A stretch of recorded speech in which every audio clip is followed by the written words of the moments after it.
अस्सलाम वालेकुम और आज मैं आपको स्टेजरॉन टैबलेट के मुतालिक बताता हूँ जिसका एक्टिव इंग्रेडिएंट है सेनाराजीन। ये टैबलेट और कैप्सूल की फॉर्म में मार्केट में अवेलेबल है। ये 25 और 75 मिलीग्राम की स्ट्रेंथ में आते हैं। ये anti histaminic and calcium channel blocker group से इस मेडिसिन का ताल्लुक है जो वर्टिगो को यानी सर में जो चक्कर होती है इसकी ट्रीटमेंट के लिए दिया जाता है। जैसे अगर आप उठते हैं तो आप पर पूरे दुनिया घूमती है, इसमें सर में जो चक्कर होती है वर्टिगो होती है, तो इस हालात को ट्रीटमेंट के लिए आप इस मेडिसिन का इस्तेमाल किया जा सकता है। इसके इस्तेमाल से जो वर्टिगो है वो खत्म हो जाती है। आज मैं आपको इस सेनाराजीन या स्टेजरॉन टैबलेट पर कंप्लीट रिव्यू दूंगा, लेकिन इससे पहले अगर आप हमारे चैनल पर नए हैं तो सबसे पहले इस चैनल को सब्सक्राइब करें। अगर इस टैबलेट की यूजेस को देखा जाए तो ये वर्टिगो में इस्तेमाल किया जाए, जैसे हमें चक्कर कहते हैं, सर में चक्कर आना, वर्टिगो, नाज़े और वॉमिटिंग, जब आपको चक्कर के दौरान जो उल्टियाँ होती है, मतली होती है, तो इस हालात को ख़त्म करने के लिए, चक्कर को ख़त्म करने के लिए आप इस मेडिसिन का इस्तेमाल किया जा सकता है। टेनाइटस एक डिजीज है जैसे कान में घंटी की आवाज़ बज जाती है और साथ इसकी वजह से सर में चक्कर भी आता है। जब कान में घंटी बजती है या कान में घंटी बजने से जो सर में जो चक्कर होती है इसको ख़त्म करने के लिए भी ऑफ इस मेडिसिन का इस्तेमाल किया जाता है।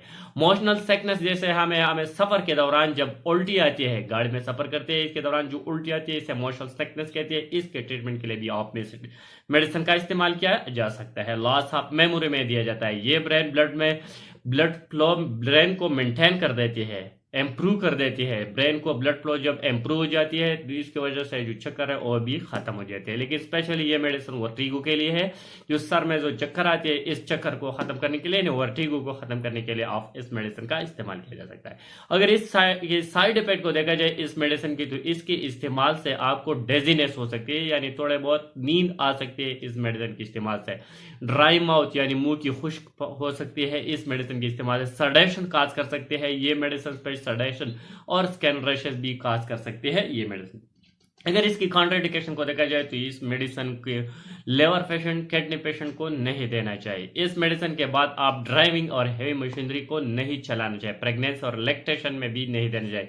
जो लोग सीएनएस डिप्रेशन मेडिसिन इस्तेमाल कर रहे हैं इसको भी ये मेडिसिन नहीं देना चाहिए। और छोटे बच्चे यानी 5 साल से जो बच्चे कम है इसको भी इस मेडिसिन का इस्तेमाल नहीं करना चाहिए। अगर इसकी डोज को देखा जाए तो ये मेडिसिन आप बीड़ी सुबह और शाम 25 से 75 मिलीग्राम के दरमियान आप इस्तेमाल कर सकती है।